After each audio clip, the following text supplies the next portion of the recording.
Okay, ito muna ang motor natin ngayon. Medyo maulan eh. Ducati Hyper Motard RVE Edition. Yes sir, 700cc.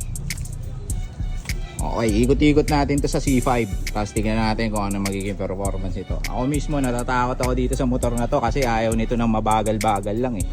No? Single cylinder lang siya. Ayan, naka-Öhlins na din.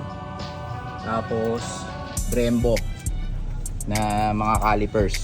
Tapos Brembo na rin yung mga ano niya, clutch system Brembo. Okay mga guys, bali gawa natin to ng vlog.